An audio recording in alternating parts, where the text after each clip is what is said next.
Okay, good morning. So we'll start with question 7, make or buy.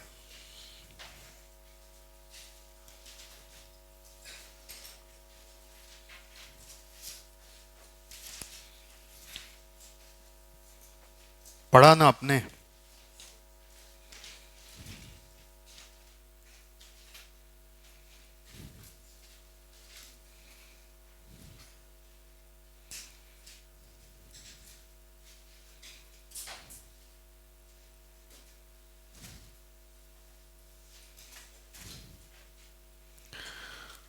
देखो, पहला part में कुछ ऐसे बता रहा है कि कंपनी एक कॉस्मेटिक बनाता है जिसका नाम है ईएमओ। दूसरा पैरा में बता रहा है कि ईएमओ 240 रुपया पर कार्टून में बिकता है। तो सेलिंग प्राइस पर ट्यूब 240 रुपया पर कार्टून है, और एक कार्टून में कितना पीस है? 24 ट्यूब्स है, तो 10 रुपया आ गया। फिर आपको देखिए थर्ड पैरा में बता रहा है फिक्स का ओवरहेड कितना है। 4.5 लाख बोल रहे हैं, 3 लाख ट्यूब तक। फिर आपको उसका कॉस्ट स्ट्रक्चर बता रहा है, नोट 2 बताया हमने कॉस्ट स्ट्रक्चर।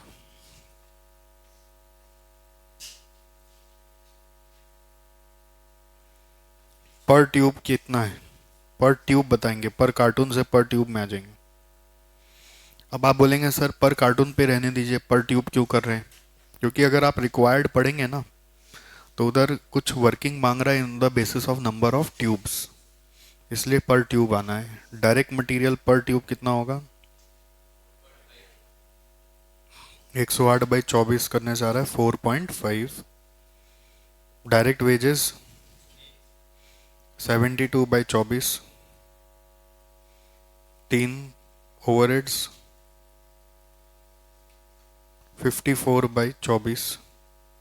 अब ये ओवरहेड जो दिया हुआ है ये टोटल ओवरहेड होगा ना, इसमें से फिक्स्ड ओवरहेड माइनस करेंगे तो वेरिएबल आएगा। मैं वेरिएबल जानना चाहता हूँ।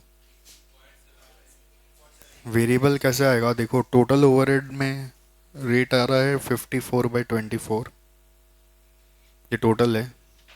उसमें से फिक्स्ड ओवरहेड माइनस करना होगा। फिक्स्ड ओवरहेड है आपका 4.5 लाख रुपया फॉर 3 लाख ट्यूब्स। सो पर ट्यूब आ जाएगा, माइनस करके आ रहा है 0.75। हाँ नहीं नहीं, 3.5 क्यों? 4.5 lakh is for 3 lakh tubes ना। सो ये सारा वेरिएबल कॉस्ट कितना आ रहा है? 8.25। फिर नेक्स्ट पैरा में बोल रहा है कि अगर आप चाहो तो सेल 3 लाख के जगह 3.5 और 4.5 भी कर सकते हैं, है ना। और फिर बोल रहा है कंपनी के पास प्रेजेंटली कैपेसिटी है 3 लाख एमटी ट्यूब बनाने का। बोल रहा है ना, मैं पैरा पैरा को रिलेट कर रहा हूँ। फिर यहाँ पे आ गया मैं, कंपनी के पास कैपेसिटी है 3 लाख एमटी ट्यूब बनाने का, और अगर आप एमटी ट्यूब बाजार से खरीदते हो तो there will be a saving in 20% material. इसका मतलब क्या हुआ? मतलब अभी हम लोग एमटी ट्यूब बनाते हैं कि खरीदते हैं? तो this cost per tube includes empty tube. So in case you are buying empty tube from market, there will be a savings of 20% in material cost. So that way you can understand that my empty tube cost is what? पर empty tube cost क्या हुआ? अगर इस material में 20% रुपया बच जाएगा कब? अगर मैं ये एम्प्टी ट्यूब बाजार से खरीदूंगा तो मैं ऐसा बोल सकता हूँ ना कि मेरा कॉस्ट ऑफ एम्प्टी ट्यूब कितना है? 4.5 का 20% कितना होता है? 0.9 होता है। फिर हाँ 0.6 आ रहा है। वेजेस में कितना आ रहा है?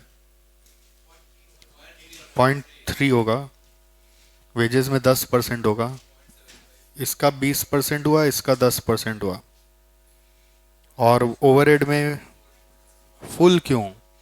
क्या लिखा हुआ है? 10% in direct wages and variable overhead. तो 10% कंटिन्यूड है ना, तो 0.075, इसका 10%, 10% in wages and overheads, so net saving cost is coming 1.275, net cost is coming 1.275. so how you are reading that question में क्या लिखा हो एक बार फिर से समझ लीजिए कि in case you decide to buy the empty tubes, ठीक है, if purchase from outside will result in saving of, इसका लाइन का मतलब हो रहा है कि अगर हम बाजार से खरीदेंगे तो हमारा इतना रुपया बच जाएगा, मतलब इसे क्या समझ में आ रहा है कि यही तो हमारा इसका मैन्युफैक्चरिंग कॉस्ट है। फिर बाजार से कितना में मिलेगा, 1.35 में। और अगर आप 3 लाख से ज़्यादा एम्प्टी ट्यूब घर पे बनाओगे तो एक एडिशनल फिक्स कॉस्ट है 30,000 रुपया, जो आपको इनकर करना पड़ेगा। पर मंथ बोलने का उतना कोई इम्पैक्ट नहीं है, बिकॉज सब कुछ यहाँ पे पर मंथ, अगर आप देखेंगे ऊपर में भी ये सारा पर मंथ ही था, तो सब कुछ मंथली ही चल रहा है, उससे मैटर नहीं कर रहा। बस बात ये कि 3 लाख से ज़्यादा जब बनाएंगे तो 30,000 रुपया फिक्स कॉस्ट भी लगेगा। तो क्वेश्चन का सिनेरियो क्या बोल रहा है कि कंपनी के लिए एक कॉस्मेटिक है जिसका एम्प्टी ट्यूब वो खुद बनाता है, उसको बनाने का टोटल कॉस्ट उसका पड़ता है कॉस्मेटिक प्लस एम्प्टी ट्यूब का 8.25, खाली एम्प्टी ट्यूब का कॉस्ट पड़ता है 1.275, एम्प्टी ट्यूब का परचेज प्राइस बाजार से मिल रहा है 1.35। अगर 3 लाख से ज़्यादा एम्प्टी ट्यूब घर पे बनाएंगे तो एक एक्स्ट्रा फिक्स कॉस्ट बियर करना पड़ेगा 30,000 का। बस इतना ही डिटेल दिया हुआ है। क्वेश्चन का पहला पार्ट क्या है, state by showing your workings whether the company should make or buy the empty tubes at each of the 3 volumes of production of EMO, namely 3 lakh, 350 and 450 tubes। तो 3 बार आपको make bye करके देना है, ठीक है। और इसका मेक बाय थोड़ा सा यूनिक है, देखिए कैसे। जैसे अगर मैं पार्ट ए कर रहा हूँ,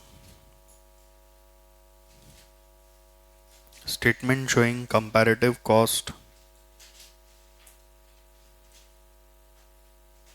of empty tubes,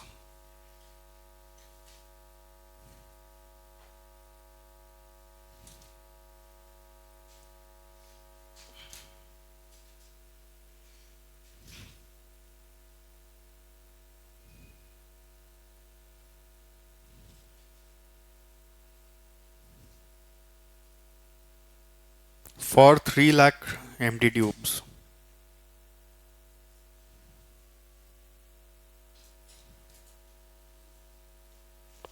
relevant cost of manufacture,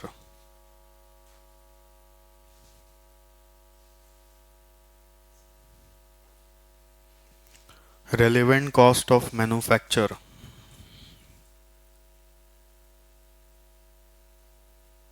variable cost कितना है,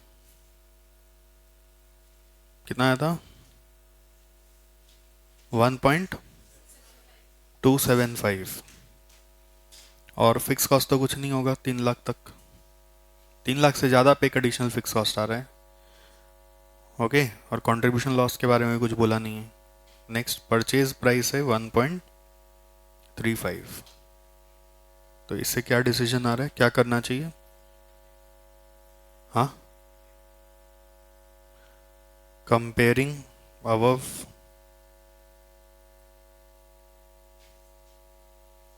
3 lakh empty tubes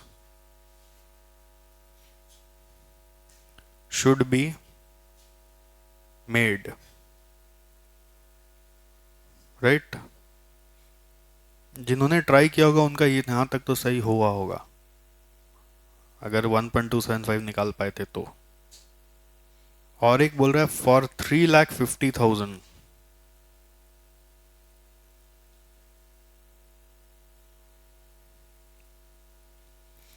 देखो इसमें जनरली स्टूडेंट्स क्या करते हैं पहले वो समझ लो, लिखना नहीं। वो बोलते हैं रेलिवेंट कॉस्ट ऑफ मैन्युफैक्चर में लिखना नहीं, वो बोलते हैं रेलिवेंट कॉस्ट ऑफ मैन्युफैक्चर होगा sir variable cost 1.275, additional fix cost आया 30,000 डिवाइड बाय 3,50,000, कितना आ रहा है ये,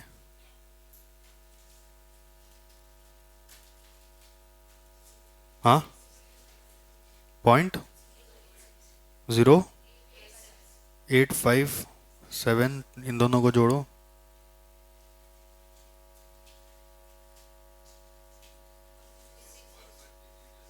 1.3607, तो कंपेयर करके वो बोलते हैं सारा का सारा खरीद लो, बट ये गलत आंसर है। इसमें इस तरह से बोलना है कि हम जब 3 लाख ट्यूब बना रहे हैं, ठीक है, तो 3 लाख का इवैल्यूएशन तो हो ही गया ना कि उसमें 3 लाख आपको बनाना चाहिए। यहाँ पे ऑलरेडी डिसाइड हो गया कि 3 lakh empty tube should be made, वो तो डिसाइड हो गया, empty tube should be made. The decision is only for next 50,000। For next 50,000 उसका क्या करना है, ठीक है। उसका आपके पास दो ऑप्शन है कि रेलिवेंट कॉस्ट ऑफ मैन्युफैक्चर में जब जाओगे, वेरिएबल कॉस्ट है आपका 1.275 और एडिशनल फिक्स कॉस्ट है 30,000 ऑफ 50,000, 0.6,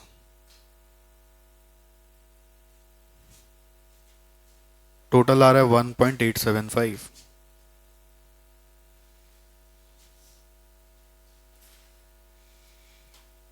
1.275 और 0.6 से 1.875।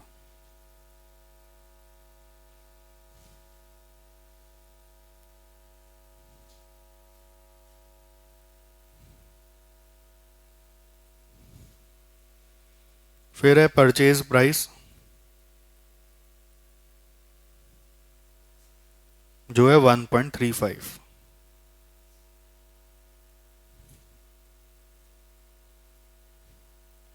सो क्या डिसीजन होगा, देयरफॉर परचेज 50,000 एम्प्टी ट्यूब्स।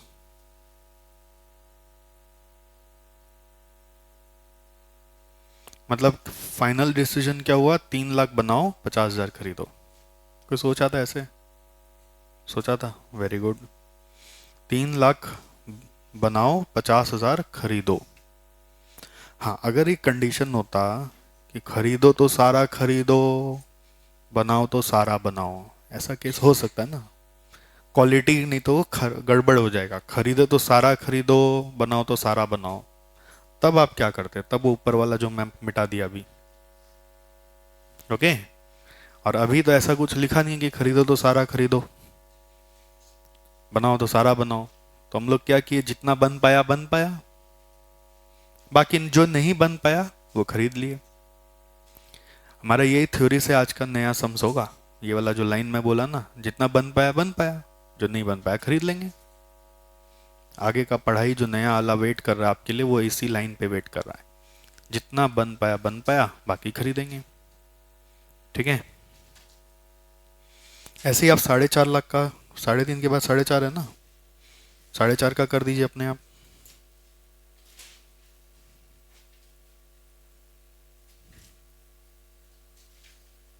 क्या डिसीजन हुआ उसमें, 3 लाख खरीदेंगे। अब ये नहीं बोलना 3.5 तो हो चुका है, 1 लाख का और सोचना है, ऐसे नहीं, 3 लाख का ही सोचना है। क्योंकि बात ये है ना, ये जो 30,000 है वो सेम ही रहेगा ना अभी, 4.5 लाख का केस में 30,000 तो सेम ही रहेगा। तो 3 lakh empty tubes should be made. उसके बाद for next 1.5 lakh tubes, 1.5 lakh empty tubes,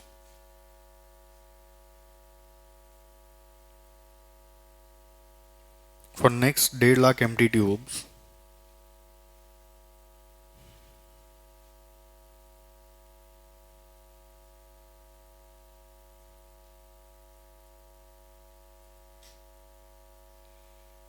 relevant cost of manufacture,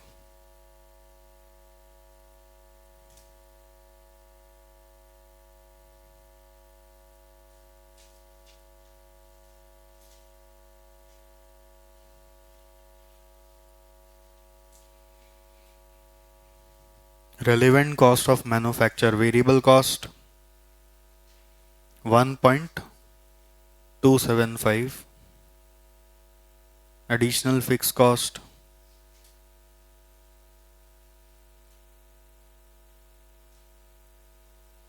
30,000 by 1.5 lakh हो जाएगा 0.2, तो भी 1.475 आया। और परचेज प्राइस कितना है? 1.35 है। तो क्लियरली डिसीजन क्या है वापस?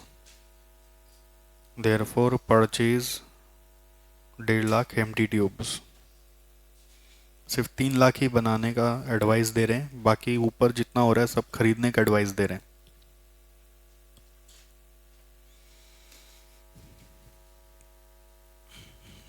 Purchase 1.5 lakh empty tubes.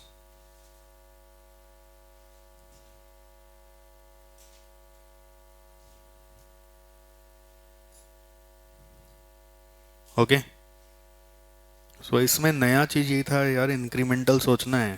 पूरा 3.5 पूरा 4.5 को लेके एवरेज नहीं करना है। नाउ सेकेंड क्वेश्चन है, at which volume of sales will it be economical for the company to install the additional equipment for the manufacture of empty tubes? empty tubes के लिए जो additional equipment आ रहा है, 30,000 रुपया खर्चा मांग रहा है वो।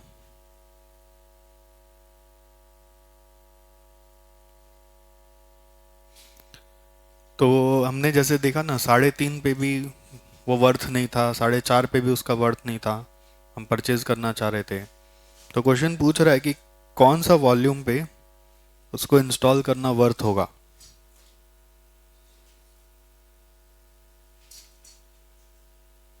कैसे सोचेंगे? हाँ, सेविंग्स इक्वल टू कॉस्ट, माने 30,000 फिक्स कॉस्ट लगने वाला है। नहीं नहीं नहीं नहीं,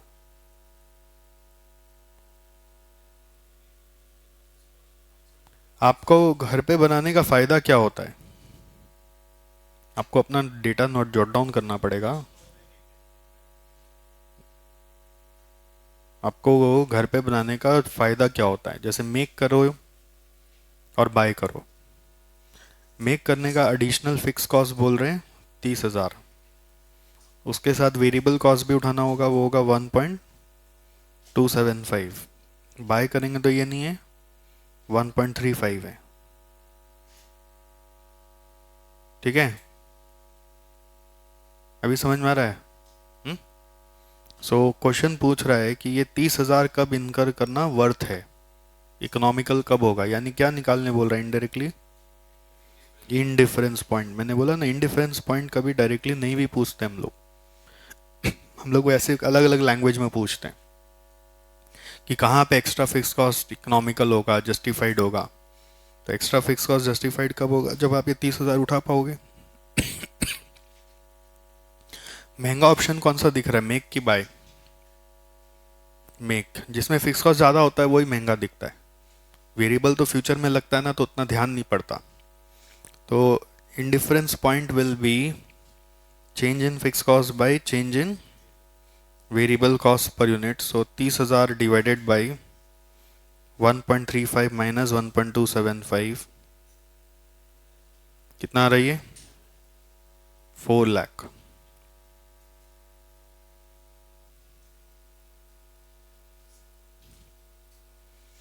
सो इसका मतलब क्या हुआ? 4 लाख यूनिट्स एडिशनल। जैसे ये 30,000 कब लग रहा था? After producing 3 lakh empty tubes. तो after producing 3 lakh empty tubes आप जब 4 लाख और बनाओगे तब ये वर्थ होगा, है ना? ये 30,000 कब लग रहा था? 3 लाख के बाद। तो 3 लाख के बाद आपको 4 लाख और बनाने से ये 30,000 इकोनॉमिकल लगेगा। So therefore the volume where additional equipment would be economical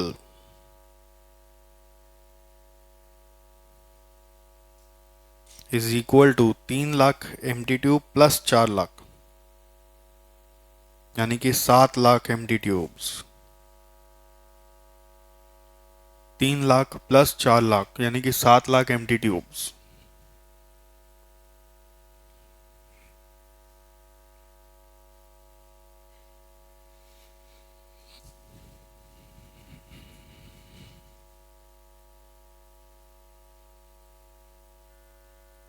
okay, so indifference point निकालना था, ये क्लिक करना चाहिए आपको।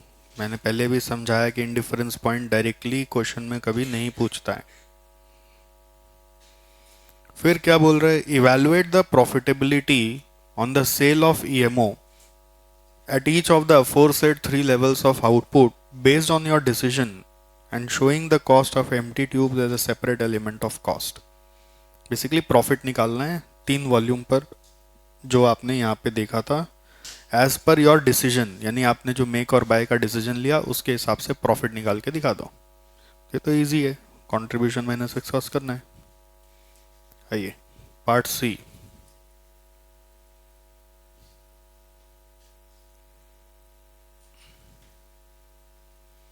Statement showing profitability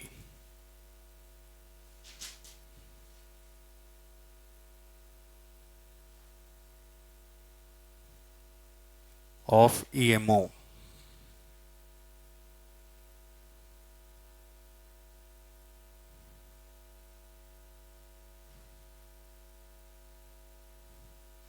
three lakh tubes,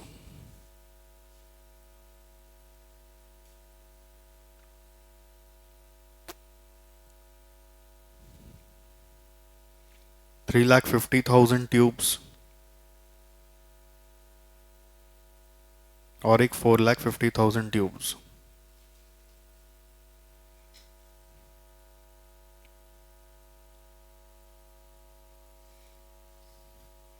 सो पहले अपने सेल्स ले लेते हैं। सेलिंग प्राइस था ना एट द रेट ₹10 पर ट्यूब, तो ये आ गया 30 लाख, फिर आ गया 35 लाख, फिर आ गया 45 लाख।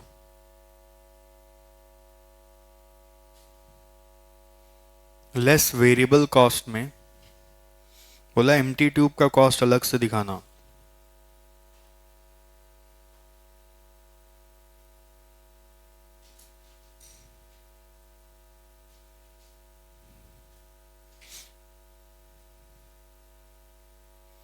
तो एम्प्टी ट्यूब्स में आप मैन्युफैक्चर जो कर रहे हैं कितना कर रहे हैं, 3 लाख एम्प्टी ट्यूब्स कर रहे हैं ना, तो 3 लाख का कॉस्ट कितना है, वेरिएबल कॉस्ट 1.275 करके 3 लाख कितना होता है, हाँ 382,500। नेक्स्ट में कितना होगा,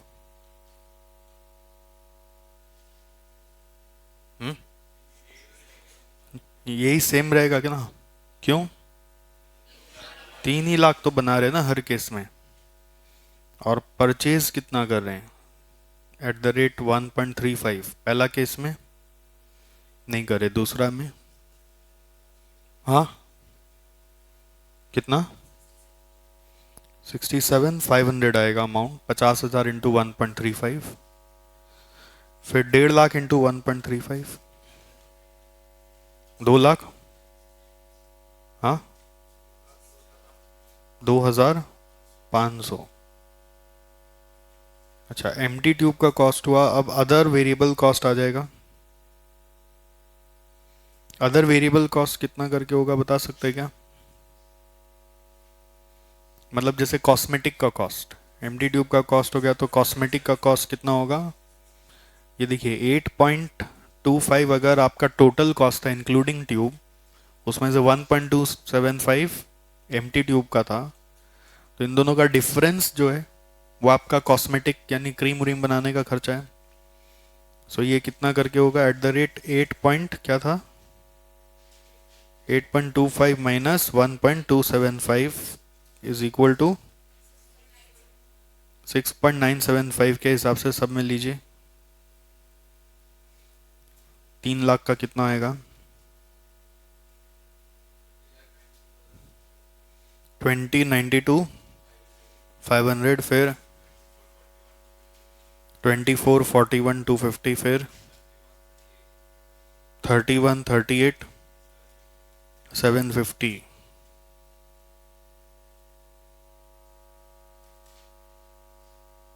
फिर आएगा कंट्रीब्यूशन,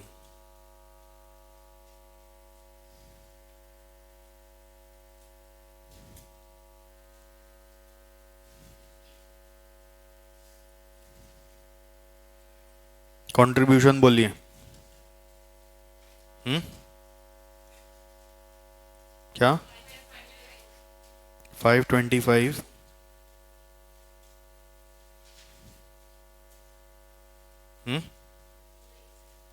80। क्या? 6 lakh. 8750। 776। 250 less fix cost. Fix cost पहला केस में होगा आपका 4.5 लाख। दूसरा में कितना होगा बोलो? 4.5 प्लस 30 नहीं होगा? नहीं होगा? क्यों? बना ही नहीं रहे ना। आप तो सब परचेज करने चले गए थे, तो 4.5 लाख ही तो रह जाएगा। मैन्युफैक्चर कहाँ किया आपने 3 लाख से ज़्यादा? बनाते तो ना फिक्स कॉस्ट लगता। एक धोखा होता है यहाँ पे, ये सब मिस्टेक होता है। प्रॉफिट।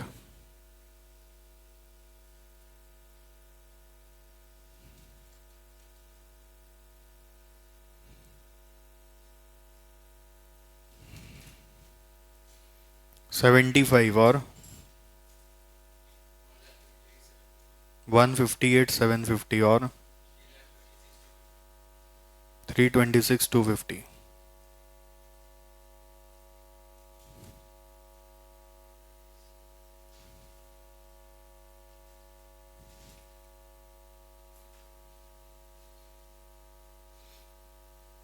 हो गया?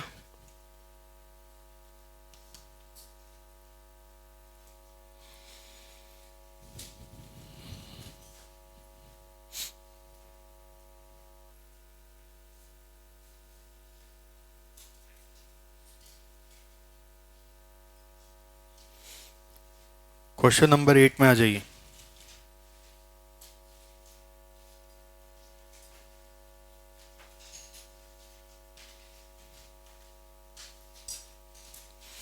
B Limited makes industrial power drills, which is made by use of two components: A electrical and mechanical component and B is plastic housing. Housing माने होता है जैसे कवर। वर्ड हाउसिंग माने होता है कवर, प्लास्टिक कवर। ड्रिल का जो box होगा वो प्लास्टिक का बॉक्स है, अंदर में बहुत सारे कंपोनेंट्स है, इलेक्ट्रिकल और मैकेनिकल कंपोनेंट्स हैं। The following table shows the cost of plastic housing and cost of electrical and mechanical components. So A आपका कंपोनेंट है, बी हाउसिंग है। कंबाइंड कॉस्ट आपको दिया हुआ है, sales 1 lakh unit at the rate 100। Material आपको दिख रहा है, लेबर है, वेरिएबल ओवरहेड है, other variable cost, sales commission है। नेक्स्ट टोटल वेरिएबल कॉस्ट निकाल के कंट्रीब्यूशन निकाला है, देन फिक्स कॉस्ट लिया है। दोनों का अलग अलग फिक्स कॉस्ट दिया हुआ है, मतलब ये कंपोनेंट रिलेटेड फिक्स कॉस्ट है। और ऑपरेटिंग इनकम है 3 lakh. Answer the following questions independently. पहला, during the year a prospective customer offered ₹82,000 for 1,000 drills. The drills would be manufactured in addition to 1 lakh units sold. ये 1 lakh unit यहाँ पर हम लोग जो बेचते हैं उसके अलावा आप एक्स्ट्रा 1,000 यूनिट बनाओगे। Okay, B limited would pay regular sales commission rate on this 1,000 drills. Chairman rejected the order because it was below our cost. Calculate operating income if B limited accepts the offer. So first of all, you have to assume here that the company is having idle capacity. There will be no contribution loss because of this offer. So from this 1,000 drills, what will be the net benefit that you have to find? Okay. So 82,000 revenue आ ही रहा है, commission देना आपको 10% regular commission, और बाकी आप देखिए commission छोड़ के आपका वेरिएबल कॉस्ट कितना है? हाँ, 60 लाख है क्या? तो 60 लाख डिवाइड बाई 1 लाख करोगे तो 60 रुपये पर यूनिट हुआ क्या? हाँ, तो 60 रुपये पर यूनिट यहाँ पे भी लग जाएगा। कितना आ जाएगा? 60,000। और 8,200 आप कमीशन का माइनस करिए, 68,200, तो 82,000 माइनस 68,200, 13,800 बच रहा है। और एक्स्ट्रा फिक्स कॉस्ट कुछ नहीं लगेगा, क्योंकि अलग से कोई फिक्स कॉस्ट यहाँ पे दिया हुआ नहीं ऑफर के लिए, सारा फिक्स कॉस्ट कमिटेड नेचर का है। ऑडिट हो गया आंसर पार्ट 1 करके लाए थे क्या?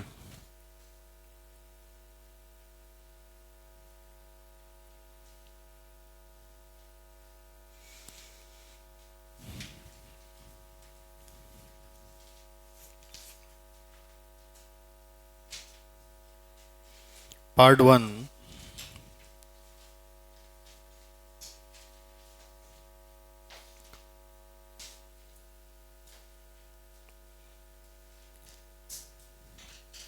statement showing operating income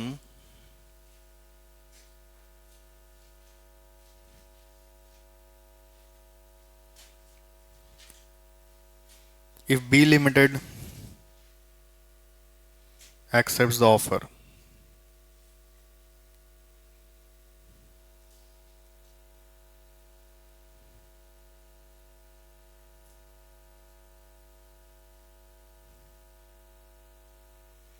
If B Limited accepts the offer. So इसमें हम लोग लिख रहे हैं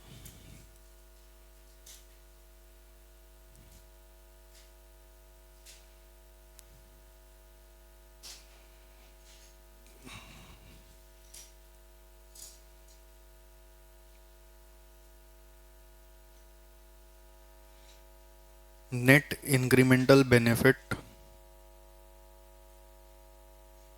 from the offer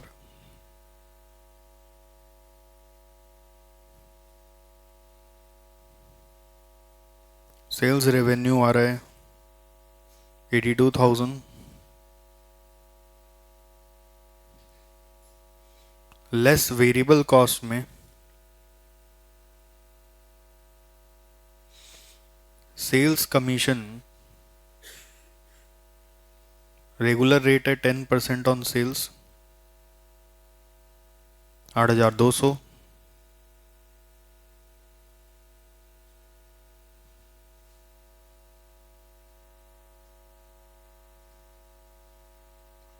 next other variable cost 60 lakh by 1 lakh into 1000, 60,000। So incremental benefit आ रहा है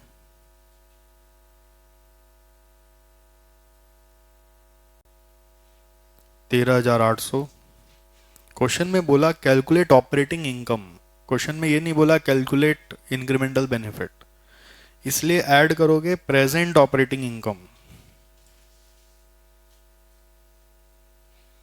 जो ऑलरेडी इनका है 3 लाख, तो जोड़ के आ गया 3,13,800। ये है कंपनी का operating income if offer is accepted.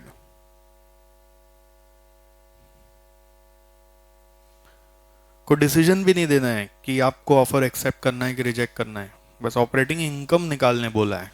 Mark कर लीजिएगा, हम लोग 13,800 पे छोड़ देते हैं सम को। करना क्या, ऑपरेटिंग इनकम निकालना था, तो 13,800 पे सम को छोड़ना है।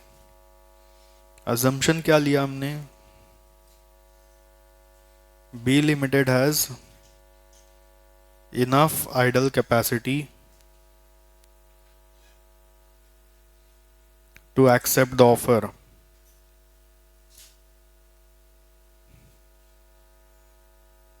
Hence, there is no additional fixed cost or benefits lost due to the offer.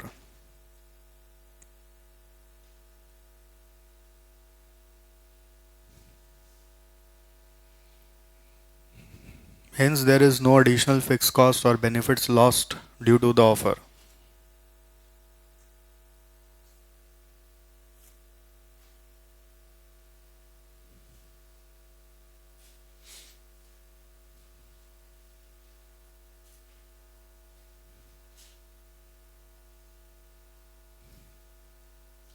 ठीक है, now please read part 2.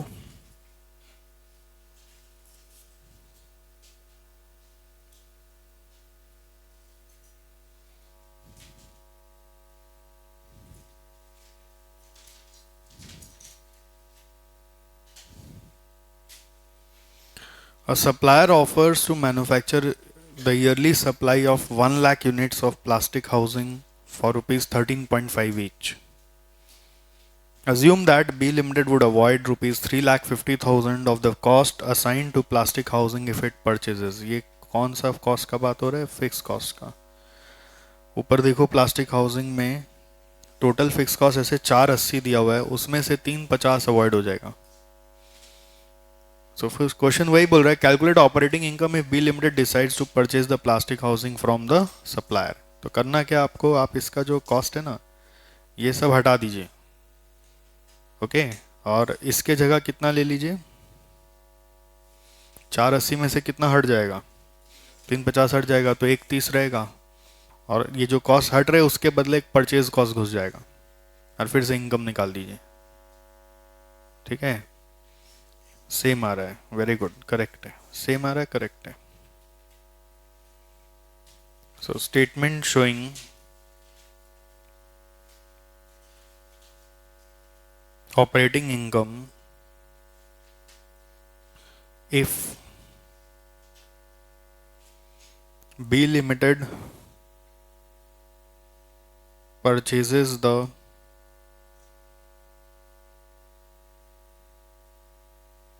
plastic housing from the supplier.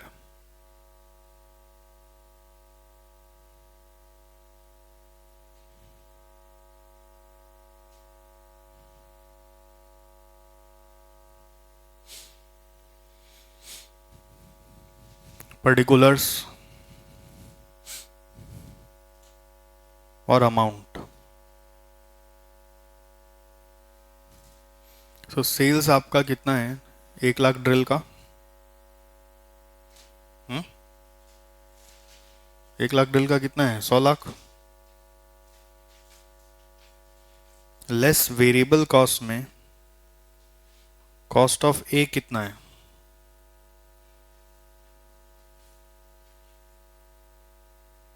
50 lakh है क्या. और परचेज कॉस्ट ऑफ बी क्या हो जाएगा अभी, 13.5 इंटू 1 लाख तो 1350, और एक सेल्स कमीशन आएगा ही, वो कितना होगा, 10 लाख.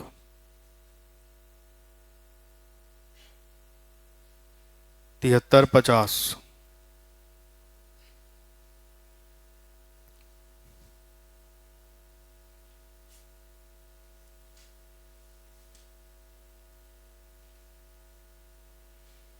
ठीक है. कंट्रीब्यूशन कितना आ रहा है, फटाफट रेस्पॉन्सिव होइए जी, क्या कर रहे हैं आप लोग. 2650 less fix cost, less fix cost A का कितना, 2220, और बी का जो अनअवॉइडेबल कॉस्ट है वो है आपका 450 था, नहीं 480 था, उसमें से क्या हट गया, 350 हट गया, तो क्या बचा, 130 बचा, यानी कि 23,50,000 हुआ.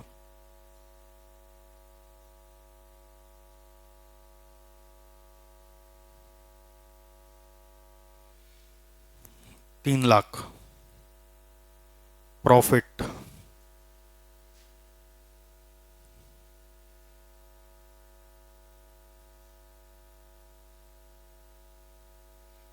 यानी कि operating income is your 3 lakhs.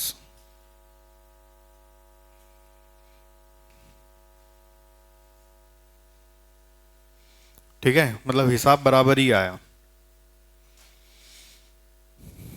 और एक तरीका से सोच सकते थे, जैसे अगर आप मेक कर रहे हैं तो आपका अवॉइडेबल फिक्स कॉस्ट लग रहा है 3.5, है ना, और वेरिएबल कॉस्ट पर यूनिट क्या आ रहा है, जैसे बी का अगर आप देखें तो टोटल वेरिएबल कॉस्ट दिया हुआ क्वेश्चन में 10 लाख, 10 लाख बाई 1 लाख करेंगे तो 10 रुपया. बाय कर रहे तो कितना हो रहा है, ये नहीं आ रहा, 13.5 आ रहा है. तो इंडिफरेंस कितना आ रहा है? 1 लाख यूनिट आ रहा है, मतलब 1 लाख यूनिट पे हिसाब बराबर होगा। और ये पूरा स्टेटमेंट कितना यूनिट पे बना? 1 लाख पे हिसाब बराबर है। मेक और बाय में कोई फर्क नहीं हुआ। समझ में आया? अगर 1 लाख से ज्यादा का बात होता तो कौन सा प्रेफर्ड हो जाता? मेक। तो मेक में से इनकम ज्यादा आ जाता।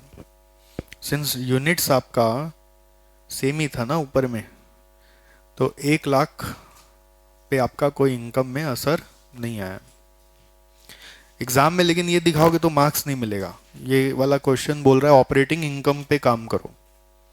सो this question is asking operating income, so you have to prepare that statement only, understanding के लिए।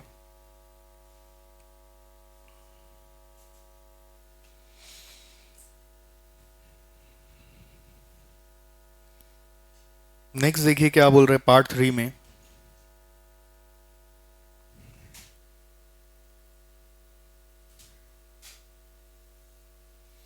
पार्ट 3 में चले आइए।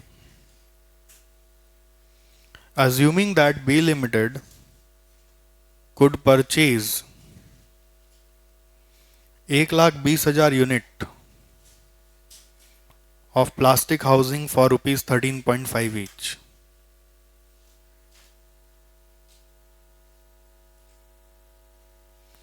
And use the vacated plant capacity for manufacture of deluxe version of drill of 20,000 units. ठीक है, हम लोग कितना प्लास्टिक हाउसिंग खरीदने का सोच रहे हैं? 1,20,000 खरीद लेते हैं। तो जगह खाली कितना का हुआ? जगह खाली हुआ होगा ना, अगर आप 1,20 खरीदने जा रहे हैं तो कितना जगह खाली हुआ आपके पास? 1 लाख का, क्योंकि 1 लाख बनाते थे, उसका जगह खाली हुआ। तो बोल रहे use the vacated plant capacity for manufacture of deluxe version of drill of 20,000 units. Plastic housing खरीद लो और डिलक्स वर्जन ऑफ ड्रिल एक बनाओ 20,000 unit and sell them for 130 each in addition to sales of 1 lakh regular units at a variable cost of ₹90 each exclusive of housing. तो उसमें उसका जो housing cost है वो अलग है, but other than that 90 rupees cost है। मतलब जैसे ऊपर में दिया हुआ था ना, ए और बी मिला के टोटल कॉस्ट था। तो ये डिलक्स ड्रिल में बी यानी प्लास्टिक हाउसिंग अलग से है ही, और ए के जगह 90 रुपीज़ कॉस्ट दिया हुआ है। ए का कॉस्ट फिर नहीं लेना है, उसके जगह 90 रुपीज़ दिया हुआ है। बी का कॉस्ट के जगह जो लेना है वो तो लेना ही है। And this is also exclusive of 10% sales commission. तो सेल्स कमीशन आप इसमें भी दे दीजिएगा, मतलब ये 90 रुपीज़ में कवर्ड नहीं है। All the fix cost pertaining to plastic housing will continue because these cost are related to manufacturing facilities primarily used. अभी सारा फिक्स कॉस्ट आपका जो बी का था, भले ही बी नहीं बना रहे, बी खरीद रहे हैं, बट जगह पे तो दूसरा चीज बनाने लग गए ना, तो इसलिए उसका फिक्स कॉस्ट सारा कंटिन्यू होगा। ऐसा आपको रेलेवेंट कॉस्टिंग में भी एक सम में बताया था। कोई प्रोडक्ट जब डिसकंटिन्यू होता है, उसका जगह अगर कोई दूसरा प्रोडक्ट बनने लग जाता है तो उसका सारा फिक्स कॉस्ट कंटिन्यूड रहता है। करेक्ट? तो क्वेश्चन पूछता है calculate operating income of B limited if it purchases the plastic housing and manufacture the deluxe version of drills. मतलब 1 लाख का जो इनकम है, सेल्स तो आ ही रहा है। सोचो क्या क्या होगा, 1 लाख का जो सेल्स है वो आ ही रहा है। Variable cost of A for 1 lakh लग ही रहा है। ठीक है, सेल्स कमीशन भी 1 लाख का जो लगना है वो लग ही रहा है। रेवेन्यू में 20,000 ड्रिल का एक रेवेन्यू एक्स्ट्रा आ गया, 20,000 ड्रिल का एक वेरिएबल कॉस्ट एक्स्ट्रा आ गया। प्लास्टिक हाउसिंग यानी बी का 1,20,000 परचेज करो तो उसका परचेज कॉस्ट 1,20,000 का आएगा।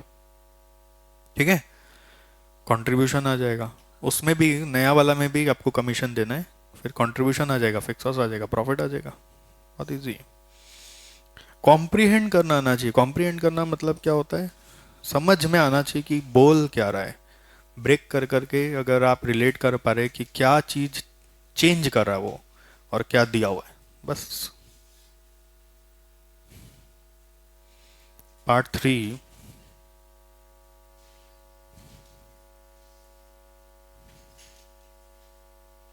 statement showing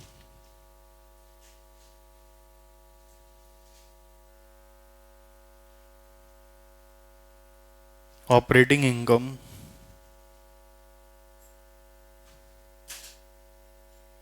if B Limited purchases the plastic housing and manufactures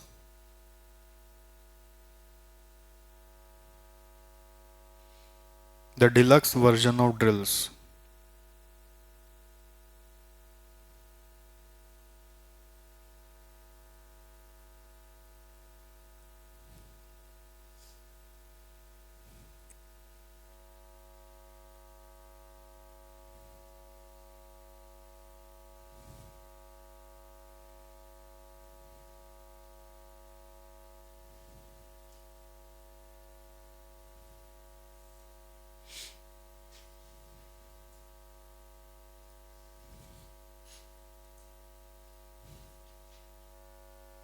तो पहला आ रहा है इसमें सेल्स। करो फटाफट, भरो, अपने आप भरो। 100 लाख हो गया नॉर्मल ड्रिल का, जो 1 लाख यूनिट्स था @100।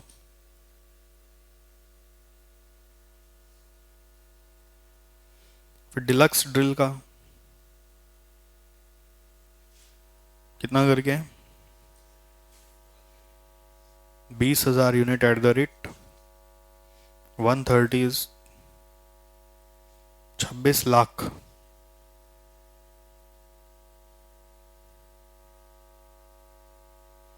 $126 lakh less variable cost of A,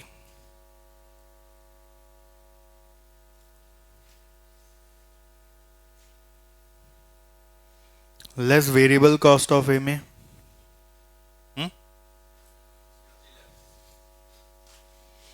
inner column 50 lakhs,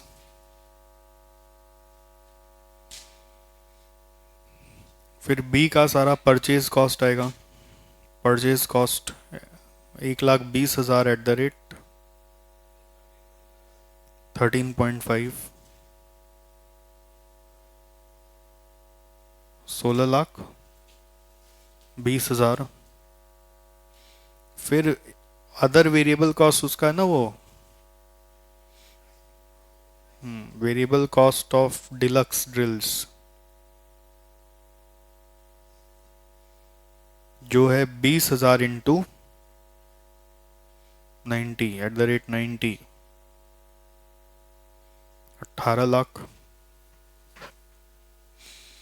और एक सेल्स कमीशन, कमीशन आप सब पे एक साथ ही दे दो ना, 2 बार क्यों देते हो, है ना। 10% of sales 12,60,000।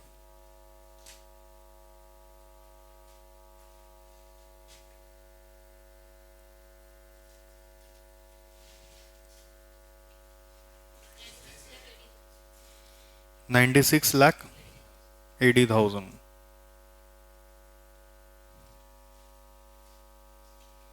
Contribution 29,20,000 less fix cost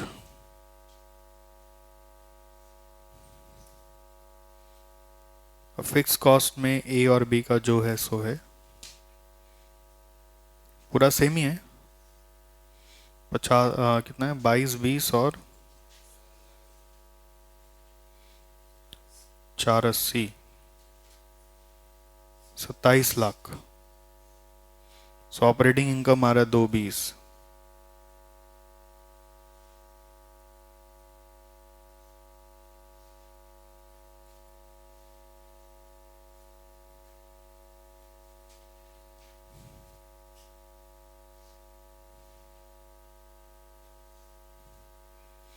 so overall operating income तो घट गया ना, तो ऑफर रिजेक्ट हो जाना चाहिए, डिलक्स ड्रिल नहीं बनाना चाहिए।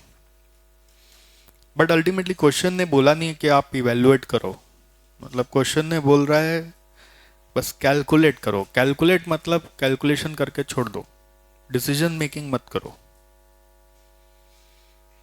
ठीक है, तो यहां तक एक पार्ट खत्म हो गया आपका चैप्टर का। मैंने बोला था इस चैप्टर में काफी पार्ट्स हैं जो धीरे धीरे बताऊंगा।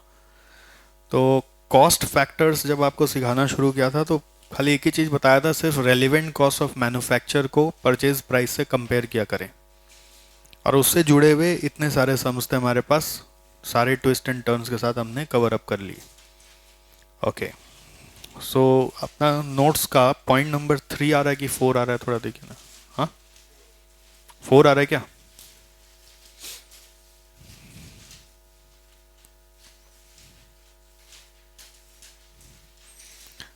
नया पेज से लिखो ना दादा, नया पेज से।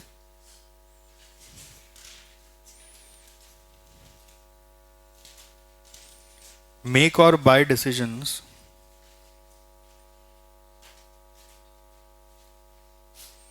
with key factor.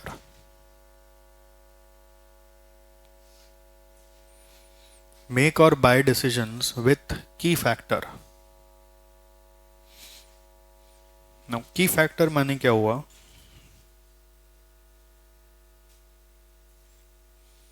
Resource whose requirement is more than its availability.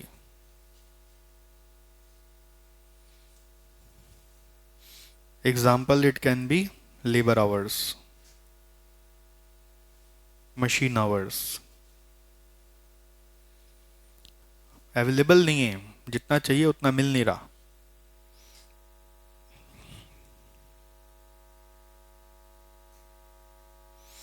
जैसे एक सिंपल सिनेरियो सोचिए ना, ये मेरा फैक्ट्री है, मेरे पास जितना रिसोर्स है आइडल वो इतना ही है। पहले मैं अपना कैपेसिटी किसको दूंगा? फिनिश गुड्स को कि रॉ मटेरियल को? फिनिश गुड्स को दे दिया, वो तो प्रायोरिटी है, उसी के लिए मेन बिजनेस चला रहे हैं। जो बचा हुआ आइडल था वो रॉ मटेरियल को दिया। ठीक है, अब रॉ मटेरियल में 4 तरह का रॉ मटेरियल है।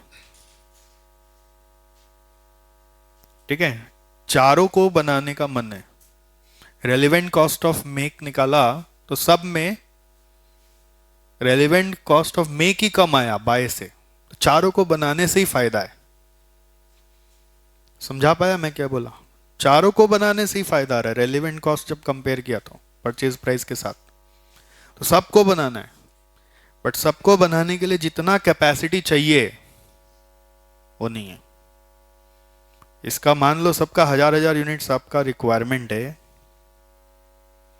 ओके, सब मिला के अगर हम देखें तो हमको 30,000 आवर चाहिए, मेरे पास सिर्फ 20,000 आवर है। क्या करें? क्या करें? जिसमें कॉस्ट ज़्यादा बच रहा है उसको पहले बना लेंगे। ठीक है, और फिर लास्ट में जो नहीं बन पाया वो परचेज कर लेंगे। बोला ना, आज का क्लास का रिदम यही है, जितना बन पाया बनाएंगे, जो नहीं बन पाया वो खरीद लेंगे। मतलब ऐसा कंडीशन मत लगाइएगा मेरे ऊपर, बनाओ तो सारा बनाओ, खरीदो तो सारा खरीदो, तो फिर मेरा पूरा मेथडलॉजी चेंज हो जाएगा। अभी हमारा थ्योरी क्या चल रहा है? जितना बन पाया बना लो, जो नहीं बन पाया खरीद लो, काम निकालो।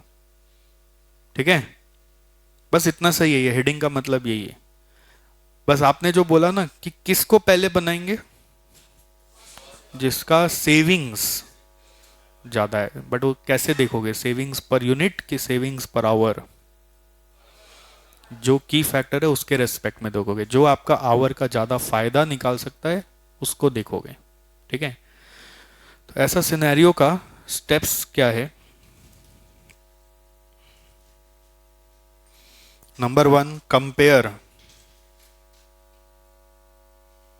Relevant cost of manufacture with purchase cost. तो वो तो आपका स्टेप 1 अभी तक हर सम में जो कर रहे थे वही है, जो हर सम में कर रहे थे अभी तक वो सिर्फ स्टेप 1 है। ठीक है, अब आगे का पढ़ाई चालू हो रहा है। उसके बाद क्या होगा? Number 2, decide, make or bye. तो जो बाय करना है वो एलिमिनेट हो गया, जो मेक करना है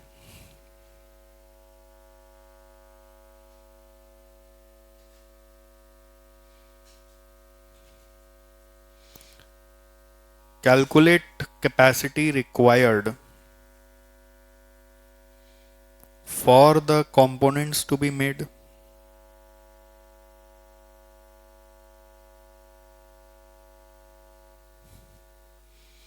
ठीक है, कैपेसिटी रिक्वायर्ड देखना, check capacity available,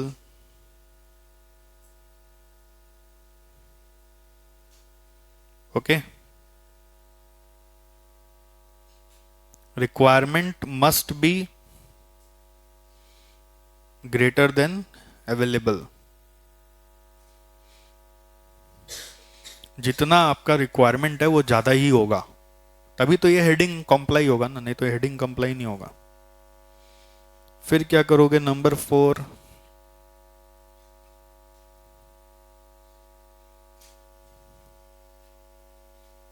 rank the components for manufacture on the basis of, किसके बेसिस पर, savings in manufacturing per unit of की फैक्टर, पर यूनिट ऑफ की फैक्टर मतलब पर यूनिट ऑफ कंपोनेंट नहीं, अगर की फैक्टर आवर है तो per hour.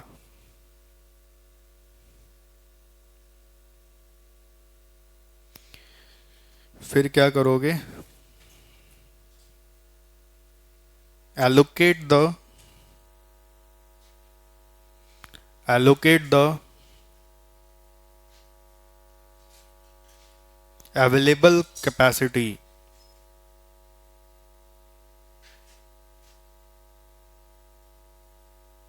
on the basis of rank, allocate the available capacity on the basis of rank। फिर क्या करोगे आप, allocate the available capacity on the basis of rank के बाद purchase the requirement that could not be manufactured।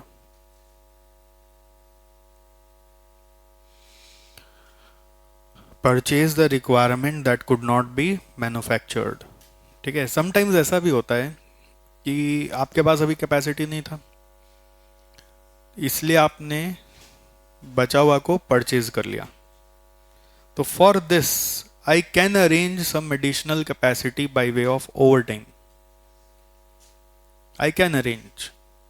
तो again you have to compare make or buy. समझ गए क्या?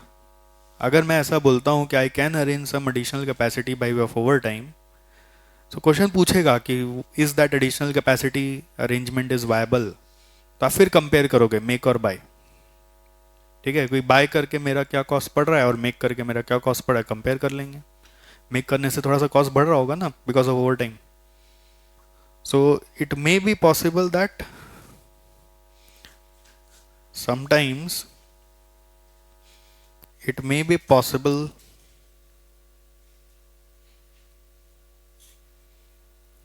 to arrange additional capacity to meet the shortfall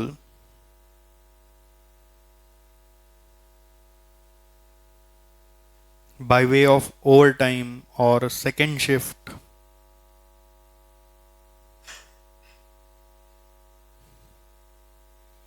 at an additional cost।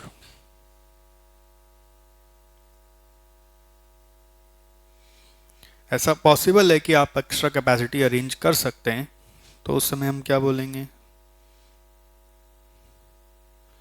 Evaluate we evaluate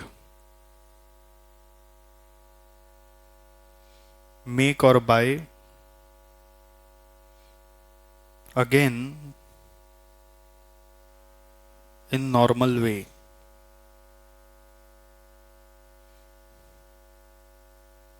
for such additional production. Okay, उस additional production के लिए फिर से make or bye evaluate किया जाएगा। हो जाएगा, बहुत इजी है। आई होप आपको समझ में आ गया है ना। सर ने एकदम सिंपल सा बताया कि कैपेसिटी पहले कहाँ एलोकेट होगा। फर्स्ट प्रायोरिटी हमारा यही था कि फिनिश गुड्स में जाएगा। उसके बाद मेरे पास जो बचा मैंने रिमाइंडर यहाँ भेज दिया। ओके, और उसमें मुझे 4 कंपोनेंट बनाने का ऑप्शन मिला, जिसके लिए जितना आवर चाहिए उतना नहीं है। तो क्या करना है,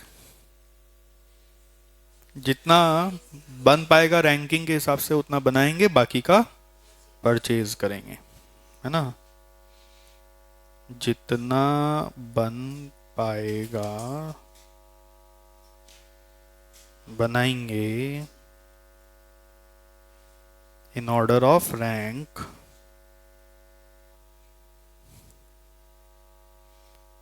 रिमेनिंग परचेज करेंगे।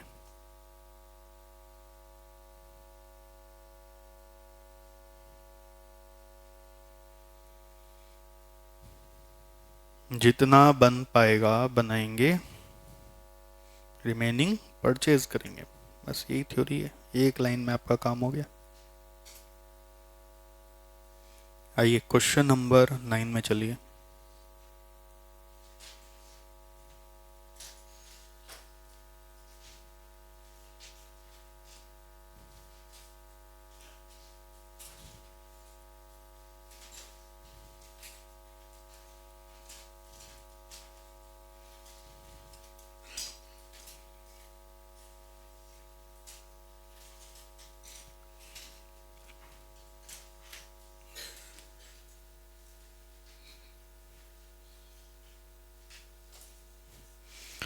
A company manufacturing agricultural machinery is preparing its budget for the year 18.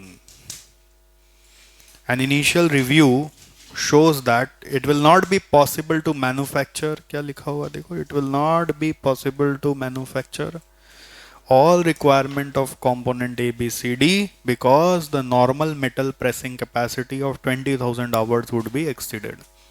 मतलब आपके पास हावर्स कितना है, सिर्फ 20,000 है, तो आप चारों नहीं बना पाओगे।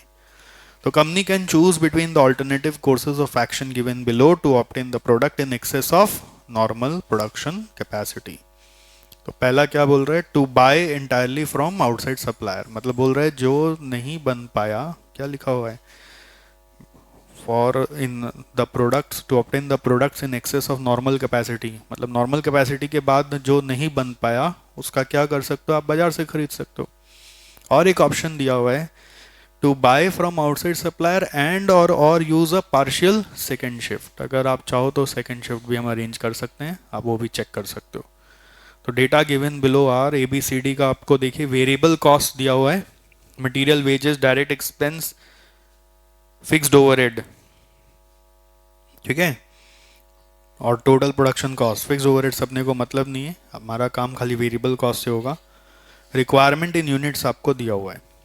Now direct expense relate to use of metal presses which cost ₹5 per machine hour to operate. तो मेटल प्रेस का कैपेसिटी लिमिटेड है, ये ₹5 पर आवर है अगर, तो इससे आपका आवर पर यूनिट निकल जाएगा।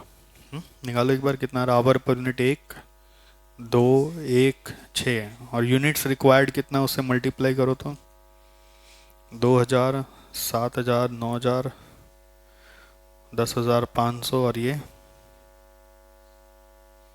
16,800 आ रहा है क्या।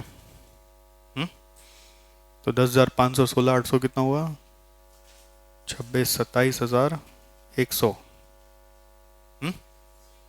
300 27,300, और आपके पास आवर कितना है 20,000, तो लिमिटेशन तो है ही। फिर बोल रहा है fixed overhead is absorbed as a percent of direct wages, ये बोलने का मतलब क्या है कि ये कमिटेड कॉस्ट है। फिर बोल रहा है quotations obtained from outside supplier indicate a willingness to manufacture all or any of the part of total requirements at the following prices each deliver to the factory. आप जितना भी यूनिट्स उनसे बनवा सकते हो, उनका विलिंगनेस है, all or any part. ABCD का बाहर का परचेज प्राइस आपको बता दिया है। फिर बोल रहे सेकेंड शिफ्ट में जाओगे अगर, तो it would increase the direct wages cost by 25% over the normal shift and fixed overhead by ₹250 for each 1000 or part thereof second shift hours work. तो दो कॉस्ट बढ़ रहा है सेकेंड शिफ्ट में, वेजेस कॉस्ट और fixed overhead. तो जब second shift evaluate करेंगे तब देखेंगे। पहला बोल रहा है you are required using the information given above and showing your supporting calculation to state which component and in what quantities should be manufactured in 20,000 hours of press time available। तो approach क्या, मेरा step क्या, एक बार recall करो। पहले क्या करोगे, compare करोगे relevant cost of make with purchase price, फिर डिसाइड होगा मेक बाय। फिर जिसको मेक करना है उसका कैपेसिटी रिक्वायर्ड चेक करोगे। अभी तो मैं सबका चेक करवा दिया, बट मेरे को पता नहीं कि किस सबको को मेक करना है कि नहीं करना है। जिसको मेक करना है उसका कैपेसिटी रिक्वायर्ड चेक करोगे, ठीक है। और ऑब्वियसली शॉर्टेज आएगा, क्योंकि ये सम का टाइप ही यही है। शॉर्टेज आएगा तो फिर क्या करना है, रैंक करना है। किस बेसिस पर, savings in manufacturing per hour पे। अभी यहाँ पे आवर है तो पर आवर पे रैंकिंग कर लोगे, फिर 20,000 आवर को एलोकेट करोगे, जो फिर नहीं बन पाया वो खरीद लोगे। तो दैट इज फर्स्ट पार्ट। और सेकेंड पार्ट में बोल रहे whether it would be profitable to make any of the balance of component required on a second shift basis instead of buying them from outside supplier। तो second shift को second part में evaluate करोगे कि जो last में part A में मान लो खरीदने का सोचा था, वो चीज सेकेंड शिफ्ट में करेंगे तो क्या बेनिफिट होगा। ठीक है, करिए।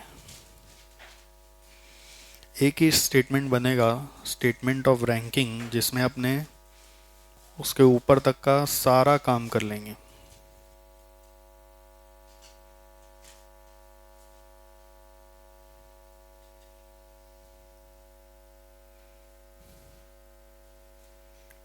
पर्टिकुलर्स ABCD,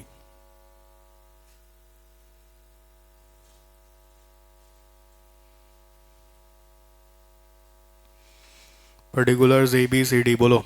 पहला क्या क्या लोगे इसमें, relevant cost of manufacture,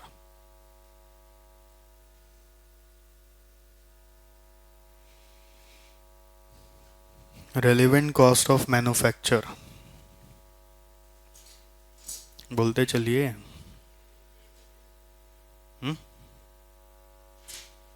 variable cost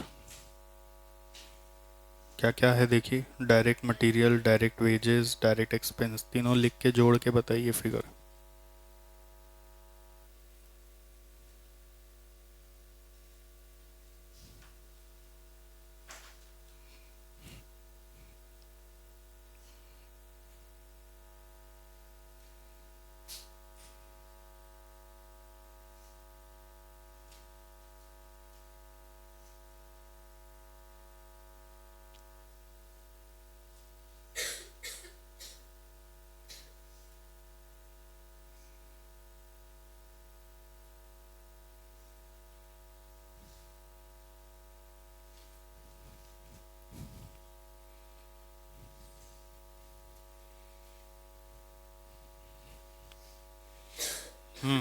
कितना ए में,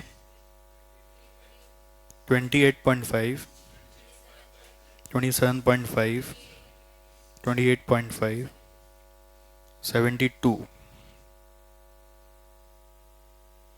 फिर परचेज प्राइस लिख के कंपेयर करो। परचेज प्राइस है 30, 29.5, 2684। डिसीजन क्या मेक है क्या बाय है,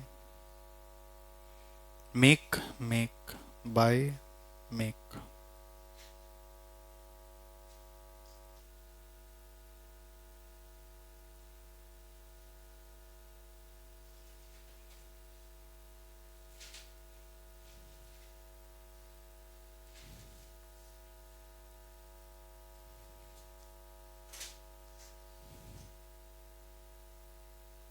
ठीक है, तो एक वाला सी नंबर हट ही गया, रास्ते से ही हट गया। तो फिर मैंने क्या बताया, अब जिसको बनाना है उसका कैपेसिटी चेक करें, है ना, उसका कैपेसिटी रिक्वायर्ड चेक करेंगे। अच्छा पहले एक वर्किंग और कर लेते हैं, savings in manufacturing per unit क्या होगा।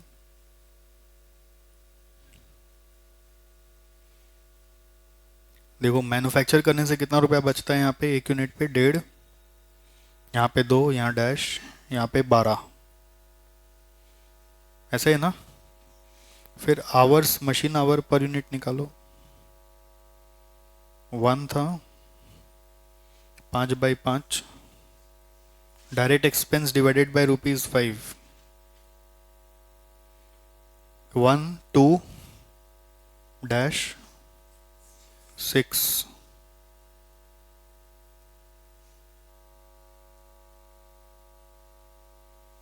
ठीक है, सो इससे आप एक बार चेक करो तो अब आपको एक्चुअली आवर्स रिक्वायर्ड कितना आपका, 1 इंटू 2000, 2000 हुआ, फिर 7000 हुआ, 9000, फिर 16800 हुआ, 25,800 आ रहा है 25,800। 1, 2 और 6 का रिक्वायरमेंट मल्टीप्लाई कर लीजिए, मिला। ABCD का रिक्वायरमेंट मालूम है ना। सो क्लियरली फिर से आपका देखिए कैपेसिटी शॉर्टेज है ही ना, अवेलेबल कितना आपके पास, 20,000 ही है। तो शॉर्टेज समझ में आना चाहिए आपको, ये आप दिखाओ नहीं तो भी चलता है, बट आपको समझ में आना चाहिए कि शॉर्टेज चल रहा है। कभी ऐसा हो जाए कि कोई प्रोडक्ट बाहर हुआ यहाँ पे या कंपोनेंट बाहर हुआ, तो पता चला शॉर्टेज ही खत्म हो गया, तो फिर क्यों रैंकिंग वैंकिंग में दिमाग लगाओगे, तो फिर तो जो जितना बनाना है सब बना लोगे।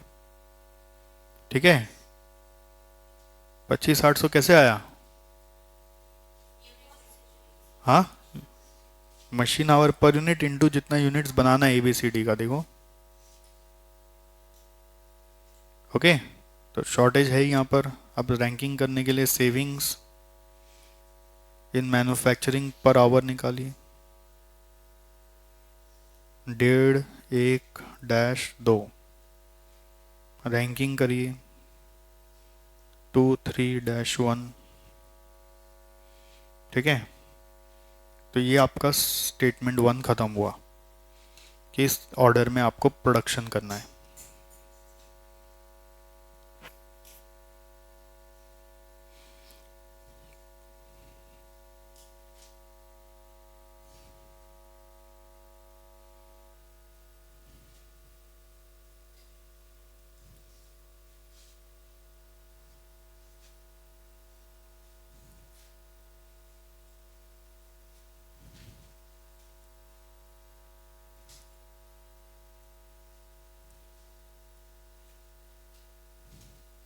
हो गया, तो आइए अब नेक्स्ट आ जाइए,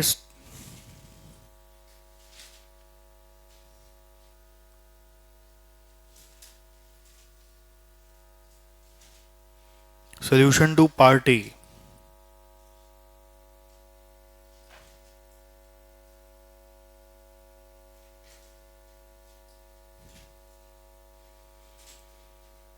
statement of optimum mix,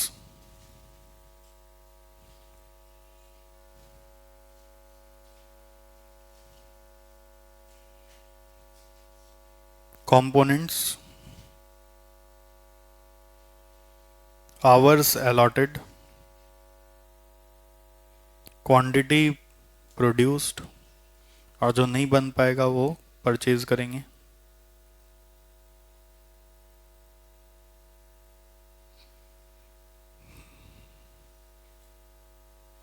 quantity purchased. So tell me rank 1।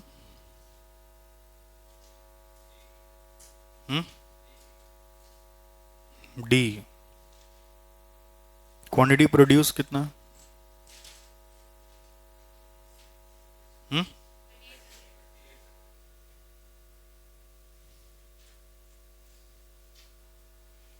2800। Hours allotted कितना है?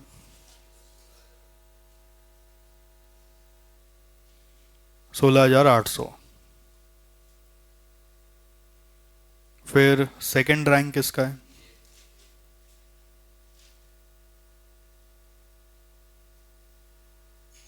कितना यूनिट्स है? आवर्स अलॉटेड कितना है? 2,000। फिर थर्ड रैंक कितना है?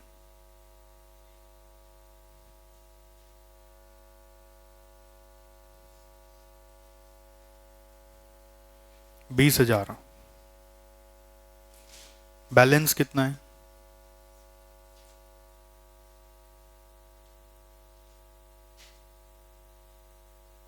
1,200। क्वांटिटी प्रोड्यूस कितना आएगा? 600। कितना खरीदोगे फिर? इन दोनों का तो पूरा पूरा बना लिया आपने। आपको बी का खरीदना था 3.5, सॉरी चाहिए 3.5, 600 आ चुका है, बन चुका है, तो 2,900 और। ठीक है।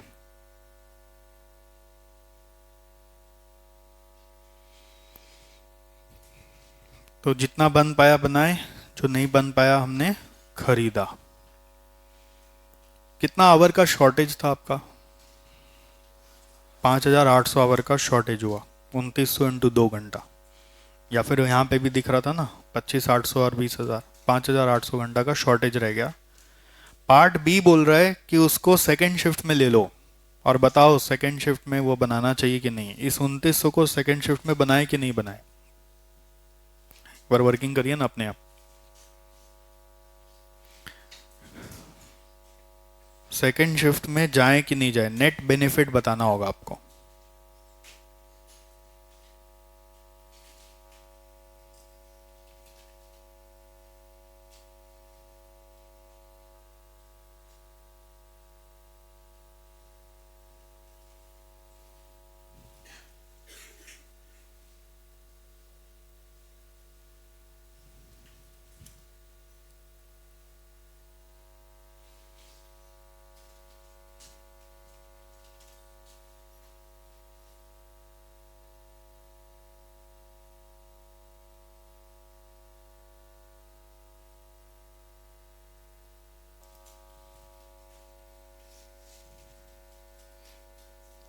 अटेम्प्ट करिए, देखिए क्या होता है।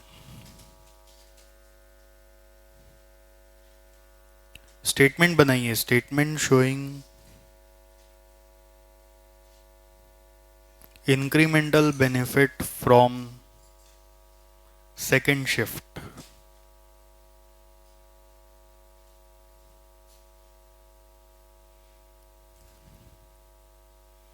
Statement showing incremental benefit from second shift. So we have particulars and amount.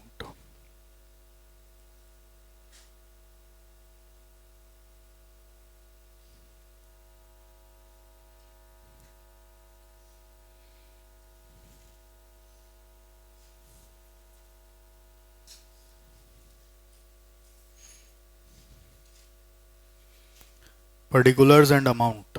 ठीक है।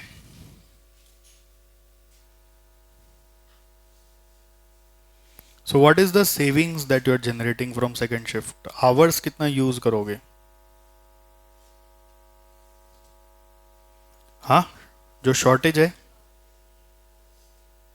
वो 5,800 आवर का है, उससे कितना बेनिफिट ले लोगे? सेविंग्स इन मैन्युफैक्चरिंग कितना आएगा? सेविंग्स इन मैन्युफैक्चरिंग 1 घंटे का कितना रुपया ले आते हो बी में? 1 घंटे का कितना लाते हो? 2 रुपया लाते हो। तो अगर हम 5,800 आवर और दे देते तो आप 2 रुपया करके 5,800 आवर से 11,000 कितना रहिए 600 कमाते, है ना। इसके अगेंस्ट में एडिशनल कॉस्ट क्या लग रहा है?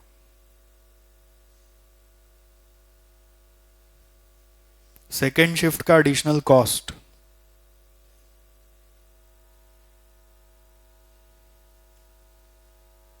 सेकेंड शिफ्ट का एडिशनल कॉस्ट क्या लग रहा है? एक तो डायरेक्ट वेजेस आ रहा है एक्स्ट्रा, खाली एक्स्ट्रा का बात करिए। नॉर्मल डायरेक्ट वेज रेट कितना है उसमें? 4, तो 4 का 25% इंटू कितना यूनिट बनाओगे? 2900, तो 2900 यहाँ एक्स्ट्रा लगेगा। और एक आपका एडिशनल फिक्स्ड ओवरहेड्स आएगा, वो कितना रुपए आएगा? 1500 आएगा। हर 1000 घंटा पे, यूनिट पे नहीं, हर 1000 घंटा पे 250, तो 5800 पे, हाँ, 6 slabs of 1000 hours eight the rate ₹250। हर 1000 घंटा देख लेना, वहां यूनिट्स नहीं है। ₹250 फॉर ईच 1000, क्या दिया हुआ है? आवर्स। तो 1500 रुपये और कॉस्ट बैठ जाएगा। तो नेट क्या आ रहा है?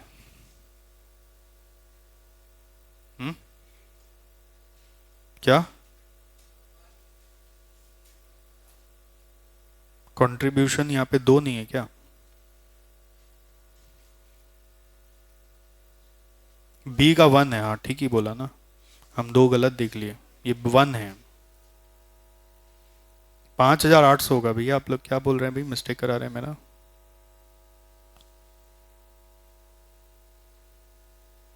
₹1 पर आवर है ना बी में।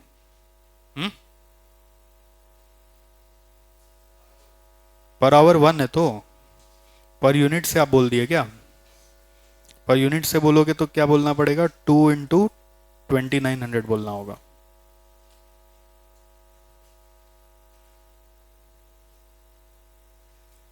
सो नेट क्या आ रहा है माइनस करके? नेट क्या आ रहा है माइनस करके? 1400 आ रहा है, इंक्रीमेंटल सेविंग्स या benefit. So what is your advice, second shift use करें कि नहीं करें? हाँ, कर लेंगे। Therefore, it is beneficial to produce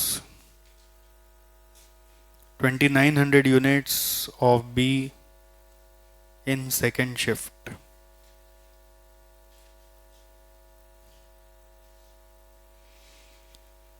Therefore, it is beneficial to produce 2900 units of B in second shift. और भी कोई तरीका से आप प्रेजेंट कर सकते हो, कोई प्रॉब्लम नहीं है। जैसे आप रेलिवेंट कॉस्ट ऑफ मेक निकालो, उसमें वेरिएबल कॉस्ट के साथ ये दोनों कॉस्ट और जोड़ लो, फिर परचेज कॉस्ट से कंपेयर करो, बातें की। ठीक है, बट सजेस्टेड है कि फिक्स कॉस्ट में खाली मिस्टेक नहीं होना चाहिए। वो 1500 की जगह कई लोग 750 ले लेते हैं, 1000 आवर नहीं देखते, 1000 यूनिट देख लेते हैं। ठीक है, वो 1000 के बगल में आवर्स नहीं लिखा है ना क्वेश्चन में भी, वो 1000 के बाद फिर लिखता है यहां पे जाके सेकंड शिफ्ट आवर्स वर्कड। हो गया ये खत्म? ओके, चलिए एक छोटा सा ब्रेक लेते फिर आगे बढ़ेंगे।